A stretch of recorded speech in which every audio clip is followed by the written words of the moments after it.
فقد افترى إثما عظيما.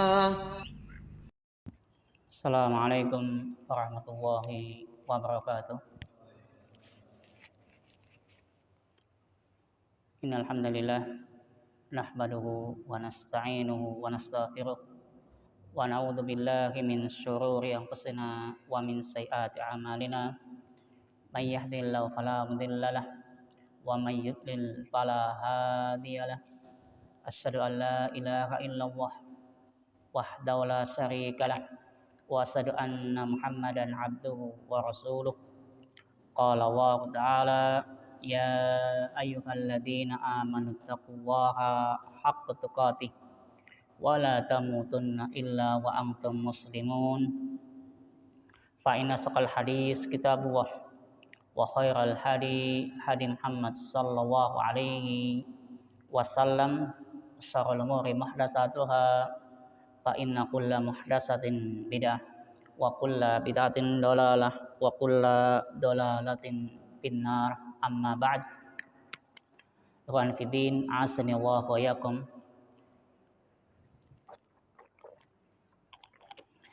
Di kesempatan malam hari ini kita kembali, alhamdulillah, dipertemukan kembali oleh Allah Subhanahu wa taala dalam satu majlis ilmu yang mudah-mudahan majlis yang diberkati oleh Allah Subhanahu wa taala, majlis yang seperti disabdakan oleh Nabi Muhammad sallallahu alaihi wasallam adalah majlis yang bisa menenangkan jiwa, majlis yang bisa menghilangkan dan menghapus dosa-dosa dan kesalahan-kesalahan kita. Ikhwan fillah, asanallahu wa yakum. Kita melanjutkan kajian kita pada tafsir Al-Quran Al-Karim, masuk pada ayat yang ke-75 pada surat Al-Baqarah, di mana Allah Subhanahu wa taala berfirman, a'udzubillahi minasyaitonir rajim, afatatma'una ayyuminu lakum wa qad kana fariqum minhum yasma'una kalamullah thumma yuharrifunahu min ba'di ma aqaluhu wa hum ya'lamun. Allah berfirman, afatatma'una, apakah kalian wahai orang-orang yang beriman ingin bersemangat supaya an yu'minu lakum, supaya mereka orang-orang Yahudi dan Nasrani, orang-orang selain Muslim itu, mereka pada beriman kepada kalian. Wa qad kana fariqum minhum, padahal sungguh ada di kalangan mereka yasma'una kalamullah, mereka mendengar kalam Allah, summa yuharrifunah, kemudian ternyata mereka itu menyimpang, mengartikan arti yang salah. Summa yuharrifunah, mereka mentahrifkan kalam Allah, firman Allah, mim ba'di ma qaluhu, padahal itu adalah sudah mereka pahami, sesudah mereka memahaminya. Wa hum ya'lamun, dan mereka mengetahui akan hal itu. Ikhwan fillah, asanallahu wa yakum. Kita lihat pada ayat ini masih menjelaskan tentang bagaimana karakternya Bani Israel, karakternya Yahudi atau Bani Israel, baik itu Yahudi ataupun Nasrani. Tapi di dalam ayat ini adalah menjelaskan tentang Bani Israel, yaitu Yahudi, di mana Allah Subhanahu wa taala menjelaskan tentang karakter mereka itu adalah karakter yang selalu membangkang, selalu menolak kebenaran. Kalaupun ada kebenaran, ternyata mereka tafsirkan dengan hawa nafsu mereka. Ketika mereka mendengarkan ayat-ayat Allah, firman Allah, ternyata mereka itu memalingkan arti daripada ayat Allah itu. Allah katakan di ayat ini yasma'una kalamallahi tsumma yuharrifunah. Mereka mendengarkan ayat Allah, akan tetapi kemudian mereka itu memalingkan artinya. Nah, kita lihat di ayat ini, walaupun Allah Subhanahu wa taala menyebutkan tentang karakter yang buruk ada pada orang-orang Yahudi, tapi di ayat ini menjelaskan juga tentang karakter yang baik yang ada pada orang-orang mukmin. Para sahabat-sahabat Nabi Muhammad SAW, di mana Allah Subhanahu wa taala mensifati para sahabat-sahabat Nabi. Di dalam ayat ini adalah Allah gambarkan afatat mauna ayyuminu lakum. Apakah kalian, wahai orang-orang yang beriman di zaman Nabi, apakah kalian orang-orang yang beriman ingin tamak? Afatat maun, tamak. Asli artinya adalah tamak, artinya keinginan yang kuat. Apa keinginan kalian yang kuat? An yu'minu lakum, supaya mereka orang-orang Yahudi itu beriman kepada kalian.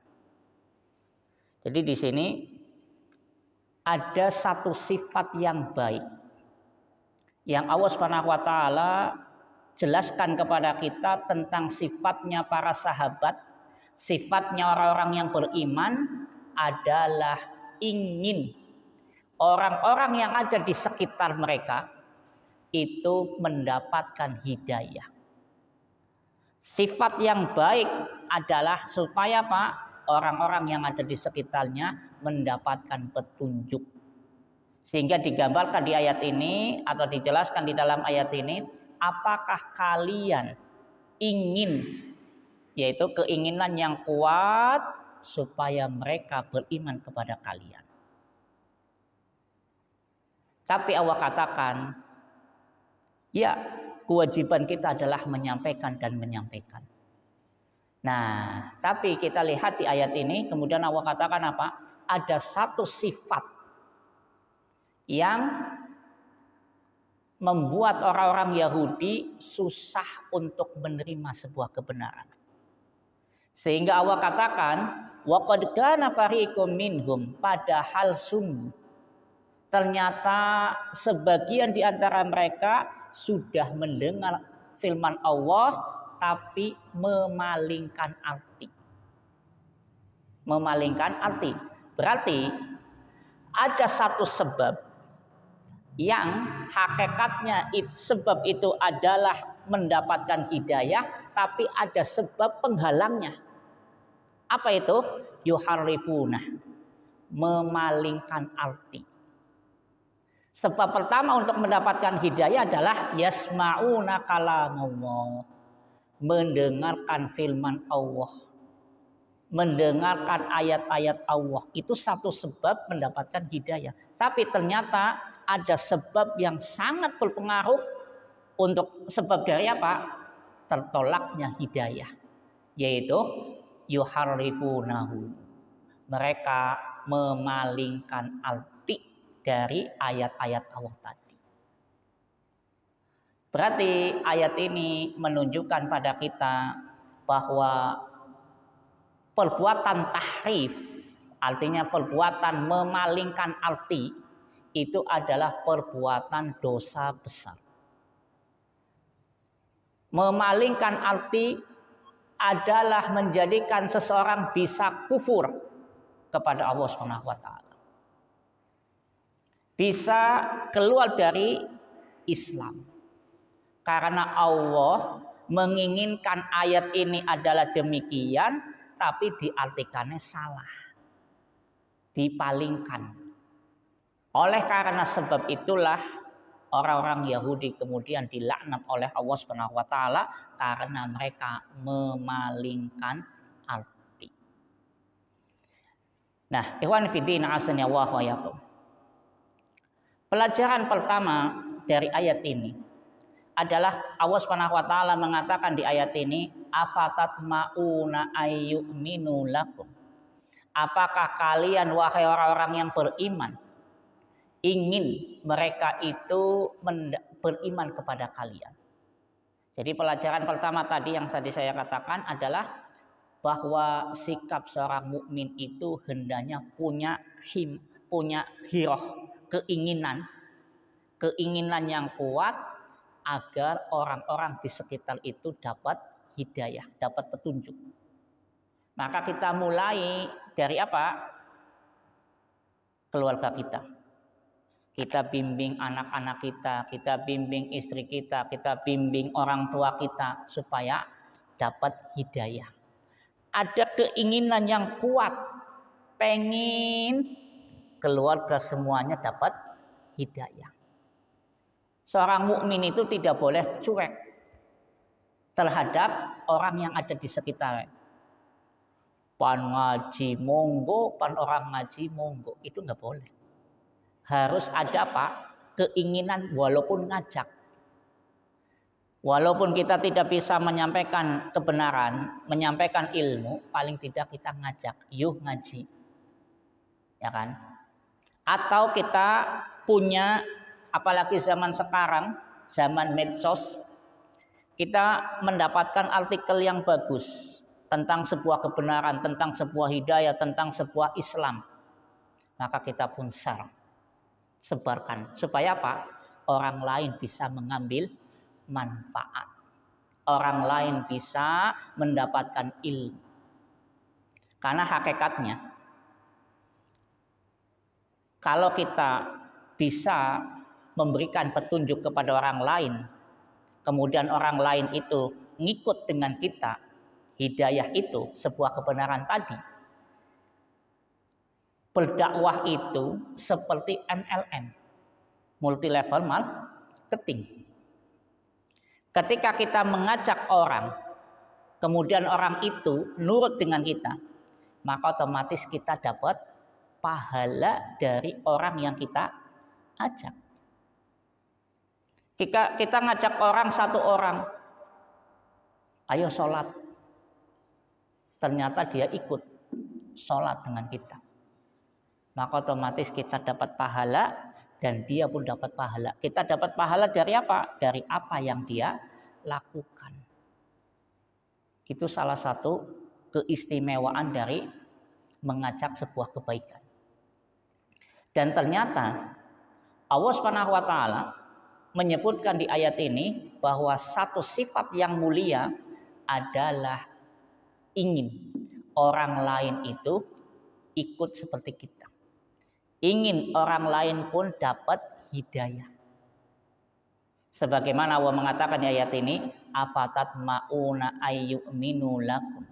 Apakah kalian ingin supaya mereka itu beriman kepada kalian? Berarti adanya usaha untuk apa? Supaya mereka itu beriman kepada Allah Subhanahu wa taala.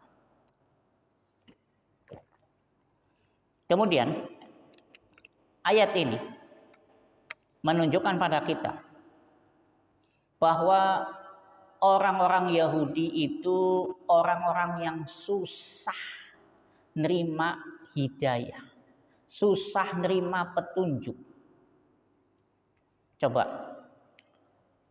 Yahudi pernah melihat keajaiban-keajaiban yang banyak sekali. Mukjizat-mukjizat yang ditampakkan oleh Allah Subhanahu wa taala kepada Nabi Musa alaihi salam. Orang Yahudi pernah melihat di mana Nabi Musa memukulkan tongkatnya ke laut, kemudian laut itu terbelah. Mereka menyaksikan. Mereka pun menyaksikan bagaimana Nabi Musa memukulkan tongkatnya ke batu dan batu itu memancarkan air. Yang kemarin kita bahas, Yahudi pun melihat bagaimana sapi yang telah disembelih kemudian dagingnya itu dipukulkan ke mayat. Yang mayat itu terbunuh kan? Yang kemarin kita bahas, kemudian mayat itu hidup sejenak kemudian mati lagi. Artinya apa? Mereka sudah banyak menyaksikan keajaiban-keajaiban, tapi ternyata mereka tetap tidak mau beriman. Ya kan? Sehingga pelajaran dari ayat ini bahwa orang-orang Yahudi itu susah untuk menerima kebenaran. Kenapa? Karena walaupun yang nampak saja tidak mau diimani, apalagi yang tidak nampak. Kan gitu. Artinya yang nampak saja, secara kasat mata saja mereka tidak mau beriman, apalagi yang tidak nampak. Orang yang beriman,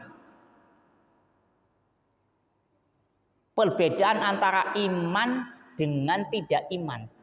Salah satu perbedaannya apa? Perbedaan antara orang yang beriman dengan orang yang tidak beriman. Kalau orang yang beriman itu walaupun tidak melihat atau belum melihat, tapi karena Allah dan Rasul-Nya telah menyampaikan, maka dia pun beriman seyakin-yakinnya. Meyakini seyakin-yakinnya. Itulah orang yang beriman. Jadi keimanan itu adalah apa? Dari yakin. Walaupun tidak pernah melihat. Jenengan pernah wuro surga? Pernah wuro apa tidak? Durung. Ya kan? Tapi apakah jenengan yakin anak surga? Yakin apa orang? Yakin. Kenapa? Karena Allah dan Rasul-Nya telah menyampaikan. Kita apakah pernah melihat neraka? Pernah apa, Pak? Orang. Tapi apakah kita yakin bahwa neraka itu ada? Yakin. Yang namanya iman itu harus 100% yakin. Itu iman. Kalau masih 90% keyakinannya, maka imannya masih diragukan. Yang namanya iman itu adalah Pak, harus 100% yakin. Kalau masih 90% keyakinannya, ya, maka belum dianggap beriman. Makanya kalau kita melihat tentang syarat daripada la ilaha illallah. Syaratnya la ilaha illallah ada berapa? Kelalaiannya. Syaratnya la ilaha illallah ada 7. Salah satu daripada syarat la ilaha illallah adalah apa? Yakin. Yang pertama berilmu. La ilaha illallah, berilmu, mengetahui artinya. Apa arti daripada la ilaha illallah? Tidak ada Tuhan yang berhak diibadahi kecuali Allah. Itulah ilmui. Kita mengilmui. Karena kadang ada orang yang mengartikan la ilaha illallah, tidak ada Tuhan selain Allah. Sehingga apa yang terjadi? Mereka masih nyembah kepada selain Allah.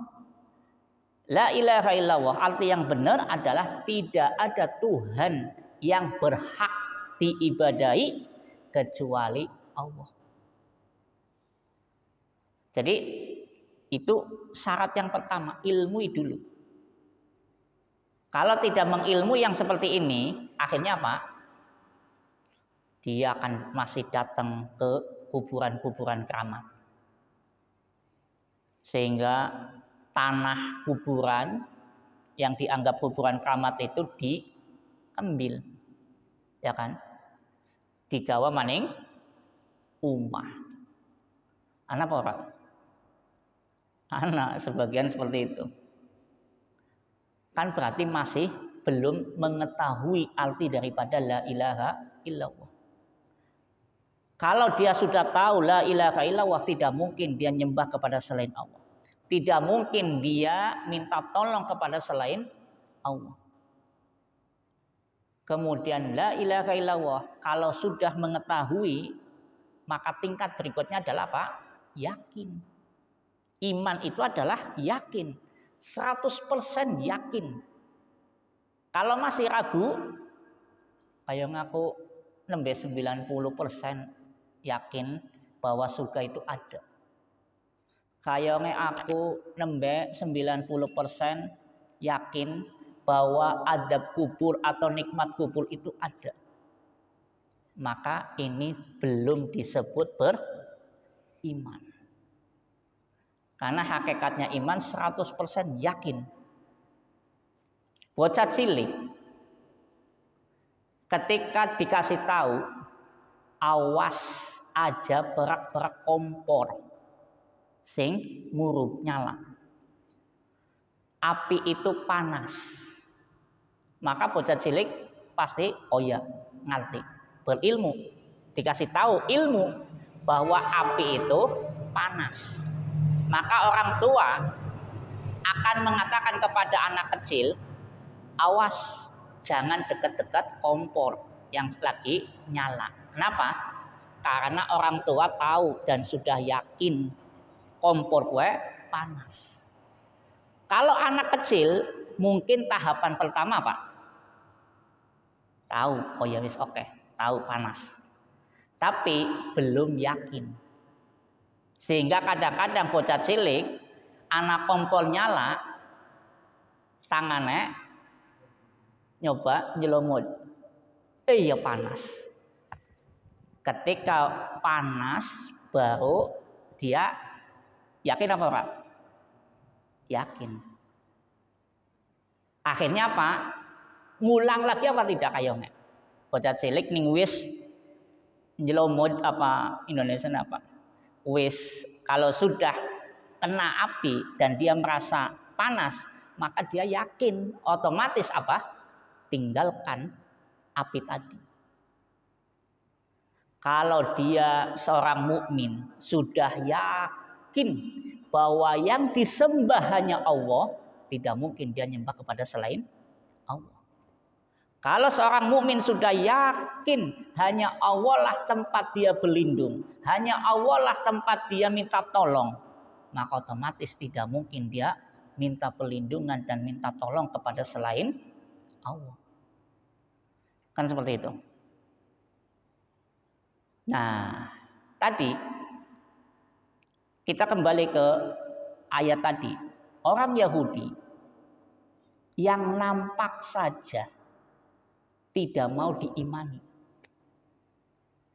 apalagi yang tidak nampak, dan ini butuh keimanan. Sehingga yang tadi kita katakan yang disebut iman, walaupun tidak nampak, tapi karena ada kabar dari Allah, dia yakini betul itu adalah sebuah hak tanpa ada keraguan.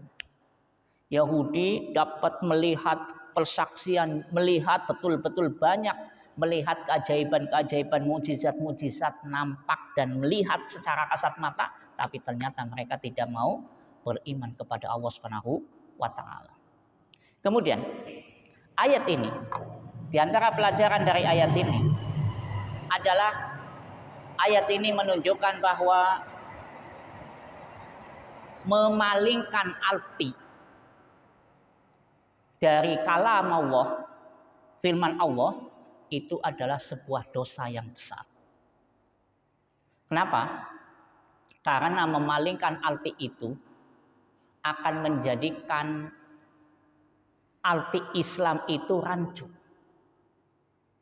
Hukum Islam itu kesannya menjadi rancu dan menjadikan Islam itu seakan-akan kurang sempurna kalau artinya itu diselewengkan. Dan penyakitnya Yahudi itu adalah menyelewengkan arti daripada firman Allah. Apakah kaum muslimin mengikuti seperti orang-orang Yahudi? Kita katakan iya. Sebagian kaum muslimin mereka memalingkan arti, menyelewengkan arti dari arti kalamullah, firman Allah atau Al-Quran. Baik itu penyelewengan makna, penyelewengan huruf, atau penyelewengan fungsi. Ada sebagian orang menganggap kalau kamu pengen sugih, maka bacalah surat apa? Al-Waqiah. Ping pira? 1000. Ping 1000.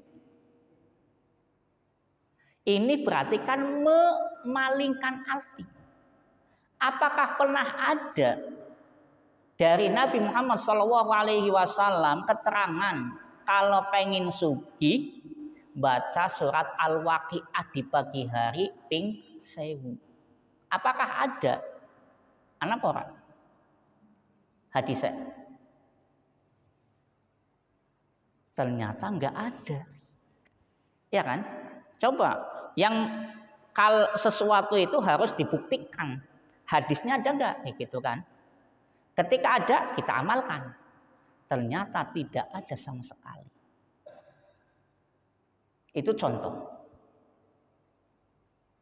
Ana sing meyakini miki baca surat Al-Waqiah 1000 kali. Ana sing meyakini ning pengen cepet suki baca surat yang di dalamnya tentang surat Nabi Sulaiman kepada Ratu Bilqis. Yang di sana ada lafaz Bismillahirrahmanirrahim itu. Di surat apa itu? Yang mana Nabi Musa mengirim surat ke Bilqis dan ayat itu disuruh dibaca diulang-ulang. Kalau membaca ayat ini maka akan menjadi orang yang sugih. Ternyata yang seperti itu tidak pernah diajarkan oleh Nabi Muhammad SAW. Sebenarnya pengen sugih gampang. Apa? Tingkatkan ketakwaan kita kepada Allah. Tingkatkan ketakwaan kita kepada Allah. Insya Allah rezeki anak. Ya enggak? Karena Allah mengatakan apa? Wa may yattaqillaha yaj'al lahu mahraja wa yarzuqhu min haitsu la yahtasib. Barang siapa yang bertakwa kepada Allah, maka Allah berikan jalan keluar dari segala kesusahan dan Allah berikan wa yarzuqhu min haitsu la yahtasib, dan Allah akan memberikan rizki dari arah yang tidak terduga-duga. Kalau pengen mendapatkan kecukupan, maka tingkatkan ketakwaan kita. Ya kan? Orang yang bertakwa, insya Allah jalannya mudah. Ya enggak? Maka tingkatkan ketakwaan kita. Bagaimana meningkatkan ketakwaan? Ayo usahakan sholat aja bolong. Ya kan? Tingkatkan lagi sholat tepat waktu. Kan seperti itu. Ketika seseorang berusaha menjadikan Allah yang dia cintai, maka insya Allah sholatnya bisa tepat waktu. Bahwa ternyata tadi kita katakan kalau seseorang itu betul-betul menjadikan Allah yang paling dia cintai, otomatis tadi pengen dapat kekayaan atau kecukupan, jadikan Allah yang paling dia cintai. Sehingga tadi kita katakan meningkatkan ketakwaan, salah satunya apa? Jadikan Allah yang kita cintai. Waktunya malam, ya jangan dihabiskan semuanya untuk tidur. Ada waktu luang. Kita bermunajat kepada Allah. Kita bertemu Allah Subhanahu wa taala. Sehingga di malam hari orang yang bertakwa, walaupun kasure empuk, walaupun bojone ayu, utamakan menghadap siapa? Allah Subhanahu wa taala. Itu orang yang bertakwa. Maka kita tingkatkan ketakwaan kita kepada Allah Subhanahu wa taala, dan dengan meningkatkan kualitas takwa, maka sebab jalan menuju surga itu akan mudah. Allah Subhanahu wa taala menyebutkan bahwa surga itu adalah uiddat lil muttaqin, disiapkan untuk orang yang bertakwa. Disiapkan untuk orang yang bertakwa. Allah Subhanahu wa taala mensifati orang yang bertakwa adalah salah satunya mereka yang dzakarullah, selalu ingat kepada Allah Subhanahu wa taala. Kemudian ikhwan fillah azanillahu wa iyyakum. Pelajaran yang lain dari ayat ini adalah ayat ini hakikatnya hiburan dari Allah untuk Nabi Muhammad sallallahu alaihi wasallam. Karena Nabi Muhammad adalah sosok manusia, seorang nabi yang sangat menginginkan mereka orang-orang manusia itu dapat hidayah. Maka Allah hibur Nabi Muhammad, udah jangan terlalu sedih. Kalau Yahudi, orang-orang yang di hadapanmu ini, mereka tetap tidak mau beriman. Karena Allah katakan afatat mauna ayyuminu lakum wa qad kana fariqum minhum yasma'una kalamullah. Apakah kamu kehendak supaya mereka itu beriman kepada kalian? Jadi sudah Allah yang menentukan hidayah, kalau engkau itu hanya menyampaikan saja. Kewajiban kita adalah menyampaikan dan menyampaikan. Kalau mereka ternyata tidak mau, sudah. Maka di ayat ini menunjukkan apa? Hiburan dari Allah untuk Nabi Muhammad, supaya Nabi Muhammad dan para sahabat tidak sedih. Orang-orang yang ada di sekitarnya tidak mau beriman kepada Nabi Muhammad SAW. Dan ayat ini, di antara pelajaran yang lain dari ayat ini adalah orang Yahudi itu hakikatnya sudah tahu betul siapa Nabi Muhammad SAW. Kenapa? Karena Allah mengatakan di ayat ini, "Tsumma yuharrifunahu min ba'di ma aqaluhu." Kemudian mereka itu memalingkan arti min ba'di ma aqalu, sesudah mereka memahaminya. Berarti mereka tahu. Mereka tahu di dalam Tauratnya akan ada nabi yang terakhir. Sosoknya demikian.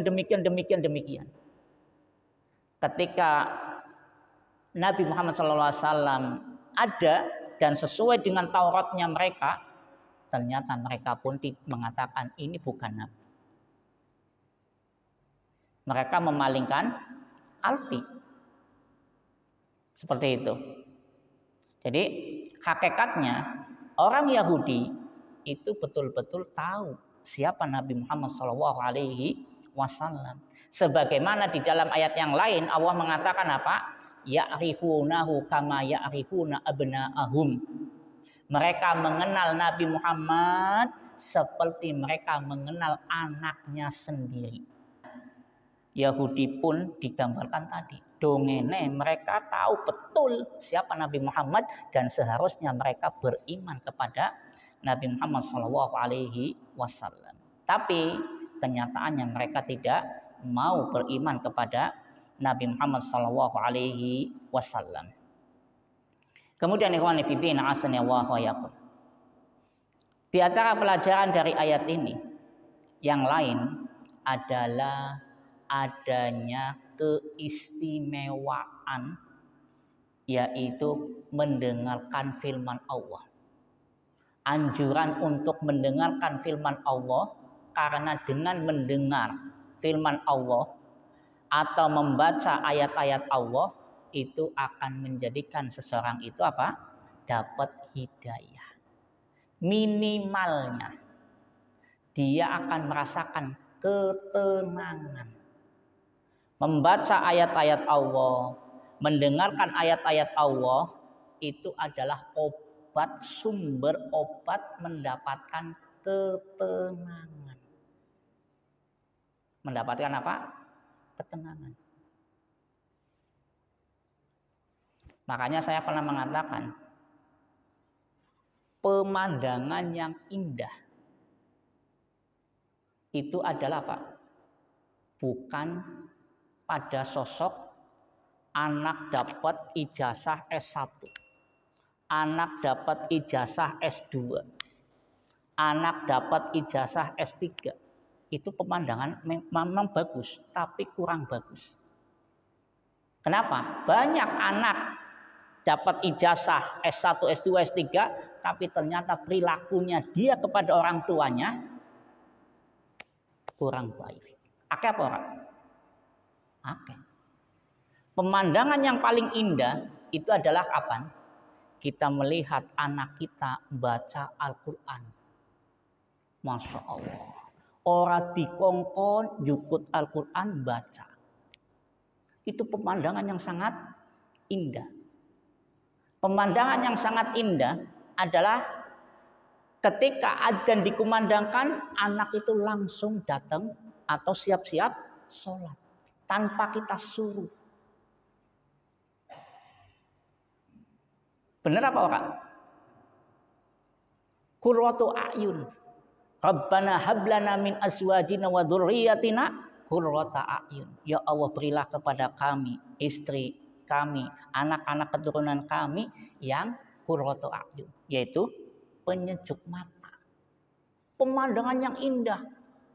Ternyata kita melihat anak kita sholat di malam hari, kemudian dia mengangkat tangannya dan berdoa, Rabbi filli wali walidayya warhamhuma kama rabbayani shaghira. Tenang, senang boleh dengan dua anak saya gitu. Itu pemandangan yang sangat indah. Kadang-kadang kalau kita dan kita tahu akhir hayat itu adalah penentu. Akhir hayat seseorang itu adalah penentu. Kalau anak kita tidak dididik agama, maka bisa jadi, naudzubillah, bisa jadi apa? Ketika orang tuanya lagi sakaratul maut, anaknya tidak mentalkinkan. Kalau anak yang tidak punya ilmu agama, wong tuane pan meninggal, maka yang terjadi adalah apa? Pak, aja tinggalna aku urip dewekan pimen. Ya boleh. Ya. Tapi kalau anak punya pendidikan agama, ini tahu orang tua saya akan meninggal. Maka apa? Dia bimbing orang tuanya supaya mengatakan la ilaha illallah. La ilaha illallah. Dia bimbing orang tuanya karena tahu man kana akhiru kalamihi la ilaha illallah dakhalal jannah. Anak tahu, Nabi pernah bersabda, orang yang akhir hayatnya adalah ucapannya la ilaha illallah dakhalal jannah, dia akan masuk surga.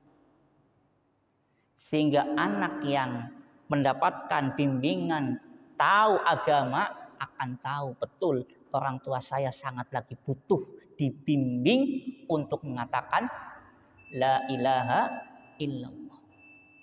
Tapi kalau anak itu tidak pernah dapat bimbingan, yang ada adalah mungkin mewek, nangis, bapaknya meninggal. Ya enggak? Ya. Kita berdoa kepada Allah Subhanahu wa taala, mudah-mudahan Allah Subhanahu wa taala memberikan taufiknya selalu kepada kita. Allahumma lakal hamdu wa lakas syukru. Allahumma shalli ala Muhammad wa ala ali Muhammad kama shallaita ala Ibrahim wa ala ali Ibrahim wa barik ala Muhammad wa ala ali Muhammad kama barakta ala Ibrahim wa ala ali Ibrahim innaka Hamidum Majid. Allahumma ati nufusana taqwaha wa zakkiha anta khairu man zakkaha anta waliyuha wa maulaha. Allahumma aslih lana dinana alladhi huwa ismatu amrina wa aslih lana dunyana allati fiha ma'asuna wa aslih lana akhiratan allati fiha ma'aduna waj'alil hayata ziyadatan lana fi kulli khair waj'alil mauta rahatan lana min kulli syarr. Allahumma ya muqallibal qulub sabbit qulubana ala dinik wa ala ta'atik. Allahumma inna nas'alukal huda wat tuqa wal afafa wal ghina. Allahumma inna nas'aluka ilman nafi'an wa rizqan thayyiban wa amalan mutaqabbala. Allahumma inna nas'alukal jannah wa ma qarraba ilayha min qaulin wa amalin wa na'udzubika minan nar wa ma qarraba ilayha min qaulin wa amalin. Allahumma ij'al akhira kalamina la ilaha illallah. Allahumma ij'al akhira kalamina la ilaha illallah. Allahumma ij'al akhira kalamina la ilaha illallah. Allahumma inna nas'aluka husnal khatimah wa na'udzubika min su'il khatimah. Rabbana hab lana min azwajina wa dhurriyyatina qurrata a'yun waj'alna lil muttaqina imama. Rabbana la tuzigh qulubana ba'da idh hadaitana wa hab lana min ladunka rahmah innaka antal wahhab. Rabbana atina fid dunya hasanah wa fil akhirati hasanah wa qina adzabannar. Wassallallahu ala nabiyyina Muhammad wa ala alihi wa sahbihi ajma'in wa akhiruna da'wana alhamdulillahi rabbil alamin. Subhanaka wa bihamdika asyhadu an la ilaha illa anta astaghfiruka wa atubu ilaik. ومن يشرك بالله فقد افترى إثما عظيما.